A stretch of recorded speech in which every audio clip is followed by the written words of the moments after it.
जय जय श्री राम। जय श्री अयोध्या धाम।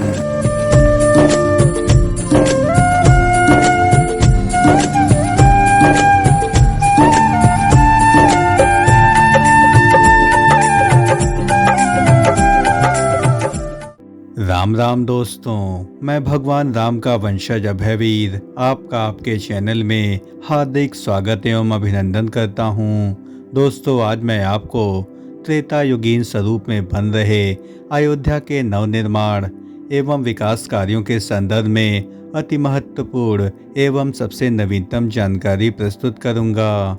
500 वर्षों के त्याग, बलिदान एवं संघर्षों के बाद अयोध्या को नया जीवन प्रदान किया जा रहा है। आप सभी राम भक्तों की आंखों में आंसू होंगे कि इतने वर्षों तक जिस अयोध्या में एक ढंग का बस स्टैंड तक नहीं था, आज वहां पर अंतर्राष्ट्रीय स्तर के एयरपोर्ट का निर्माण कार्य किया जा रहा है।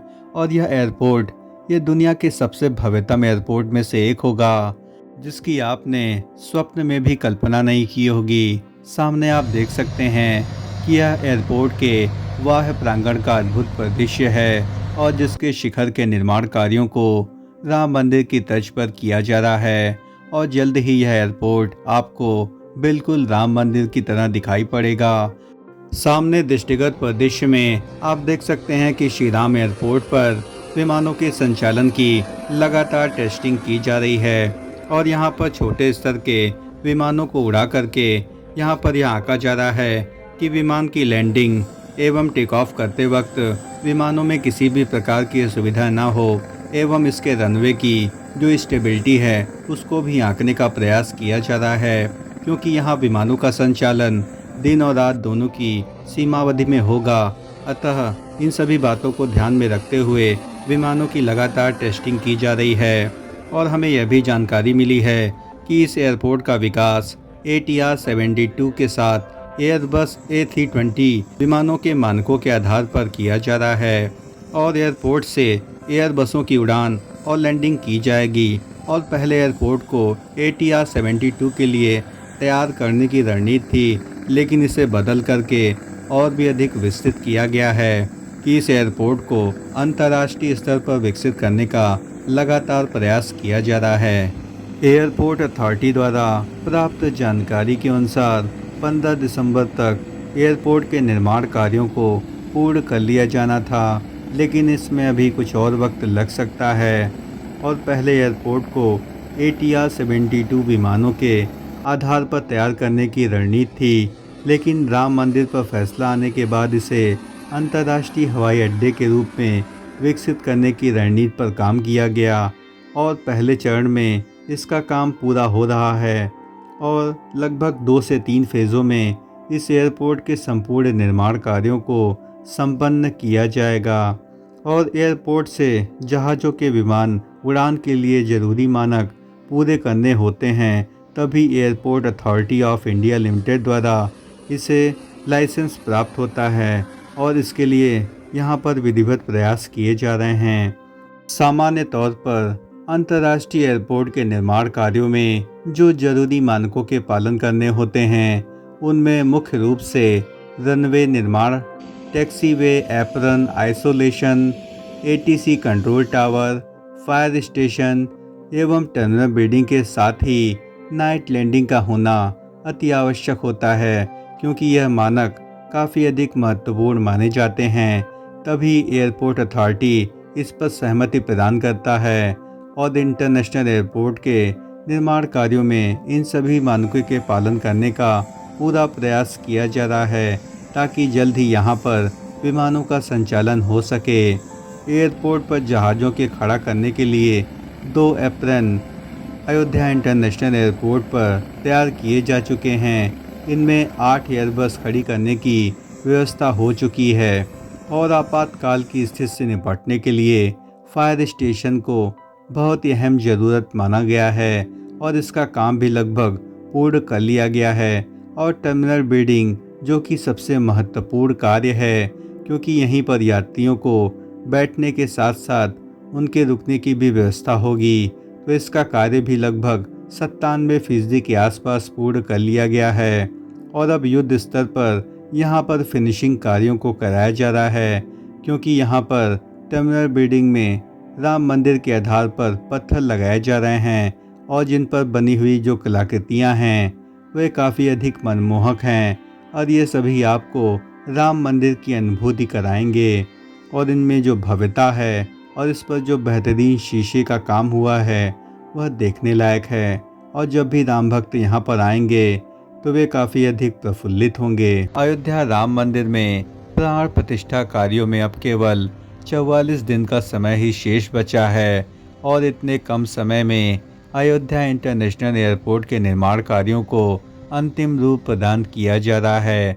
और उम्मीद है कि दिसंबर माह के अंतिम सप्ताह तक आदरणीय प्रधानमंत्री जी के कर कमलों से अयोध्या इंटरनेशनल एयरपोर्ट का उद्घाटन कर दिया जाएगा, क्योंकि यहाँ पर जो रनवे के कार्य हैं वह लगभग 98% के आसपास पूर्ण कर लिए गए हैं। और यहाँ पर लाइटिंग की व्यवस्था को भी सुदृढ़ता से किया जा रहा है ताकि विमानों के संचालन में किसी भी प्रकार की बाधा न उत्पन्न हो। और इसके साथ ही यहाँ पर जो टर्मिनल बिल्डिंग का कार्य है वह भी लगभग पूर्ण होने की अवस्था में बढ़ रहा है और उम्मीद है कि दिसंबर के माह के अंत तक इसके निर्माण कार्यों को भी पूर्ण कर लिया जाएगा। जनवरी माह के अंत तक यहाँ पर विमानों का संचालन भी प्रारंभ कर दिया जाएगा ताकि अयोध्या आने वाले सभी श्रद्धालुओं को एयरपोर्ट की बेहतरीन सुविधा प्राप्त हो। एयरपोर्ट निर्माण कार्यों के संबंध में एयरपोर्ट अथॉरिटी द्वारा हमें अभी जानकारी प्रदान की गई कि प्रतिदिन विभिन्न विभागों के टेस्टिंग के कार्यों को शीघ्रता से संपन्न किया जा रहा है। और यहाँ पर लोकोलाइजर एयरपोर्ट का एक अहम यंत्र माना जाता है और रनवे के किनारे ग्लाइड पाथ और लोकोलाइजर की मदद से सूचनाओं का आदान प्रदान किया जाता है। यानी यहाँ जो भी विमान लैंड होते हैं अथवा उड़ते हैं अथवा उड़ान भरते हैं उन सभी में सूचनाओं का आदान प्रदान होना अति आवश्यक होता है। और इसीलिए एयरपोर्ट पर लोकोलाइजर स्थापित करने की योजना बना ली गई है और इसे जल्द ही स्थापित कर दिया जाएगा। और साथ ही जहाज़ों की उड़ान और लैंडिंग में प्रयोग किए जाने वाली एयर स्ट्रिप की नंबरिंग भी पूर्ण कर ली गई है। यानी कुल मिलाकर एयरपोर्ट को बहुत ही सुरक्षित मानकों के आधार पर इसके निर्माण कार्यों को तेज़ी से किया जा रहा है ताकि यहाँ जल्द से जल्द विमानों के संचालन हो सके। और इसे अंतर्राष्ट्रीय तर्ज पर विकसित करने के लिए इसके रनवे को भी काफ़ी अधिक लंबा किया जाना है, जो कि सेकेंड एवं थर्ड फेज़ के निर्माण कार्यों में पूर्ण हो जाएगा। और उम्मीद है कि 2025 के आसपास एयरपोर्ट के समस्त निर्माण कार्यों को पूर्ण कर लिया जाएगा। और आपको एयरपोर्ट के विषय में अन्य महत्वपूर्ण जानकारी में यह मैं बताना चाहूँगा, यह 2200 मीटर लंबा और 45 मीटर चौड़ा रनवे है। यानी इसकी जो कुल लंबाई है वह 2.5 किलोमीटर के आसपास है। और इतना अधिक चौड़ा रनवे आपको उत्तर प्रदेश के किसी भी एयरपोर्ट पर देखने को नहीं मिलेगा। श्री राम इंटरनेशनल एयरपोर्ट की जो निर्माण लागत है वह 320 करोड़ के आसपास है और उम्मीद है कि लगभग 400 करोड़ की राशि इसके निर्माण कार्यों में व्यय की जाएगी। और इसके निर्माण कार्यों को जुलाई तक ही पूर्ण कर लिया जाना था, लेकिन इसमें काफ़ी अधिक देरी हो चुकी है और लगभग 6 महीने और इसके निर्माण कार्यों को संपन्न किया जाएगा ताकि फर्स्ट फेज़ के निर्माण कार्यों को पूर्ण कर लिया जाए। और शुरुआती दौर में इसकी जो क्षमता है वह 300 यात्रियों की होगी, जिसे 2025 तक बढ़ा करके 700 तक कर दिया जाएगा। अयोध्या श्री राम एयरपोर्ट के मुख्य परियोजना प्रबंधक राजीव कुलश्रेष्ठ जी ने एयरपोर्ट निर्माण कार्यों के संबंध में कुछ महत्वपूर्ण जानकारियां हमसे साझा की हैं, जिन्हें आप ध्यानपूर्वक सुन सकते हैं। जहां तक कंप्लीशन की बात है तो हम लोग एंड ऑफ दिसंबर तक इन चीज़ों को, जितनी भी हमारे प्रोसीजर्स हैं, लाइसेंसिंग वगैरह है, कंस्ट्रक्शन है, एनओसीज है, वो हम एंड ऑफ दिसंबर तक कंप्लीट कर लेंगे।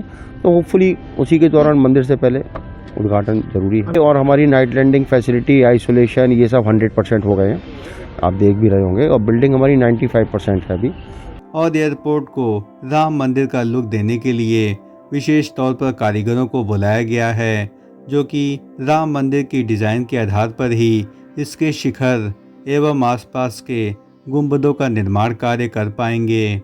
और यहाँ पर शुरू में छोटे विमानों की लैंडिंग की जाएगी और धीरे धीरे इसकी क्षमता को बढ़ाया जाएगा और यात्रियों की संख्या को देखते हुए यहाँ पर कई विशेष प्रकार के प्रबंध किए जाएंगे और साथ ही एयरपोर्ट के जो रनवे है वह 2200 मीटर के आसपास है, जिसे वर्ष 2025 तक बढ़ा करके 3125 मीटर तक कर दिया जाएगा। त्रेता युग के तर्ज पर अयोध्या के पुनर्निर्माण कार्यों के संबंध में हमारे द्वारा दी गई जानकारी यदि आपको ज़्यादा भी पसंद आई हो तो इस चैनल का हृदय से समर्थन करें, इस चैनल को लाइक करें, शेयर करें एवं सब्सक्राइब करें और कमेंट बॉक्स में पूरी आत्मीयता से जय श्री राम जरूर लिखें। धन्यवाद। राम राम राम राम।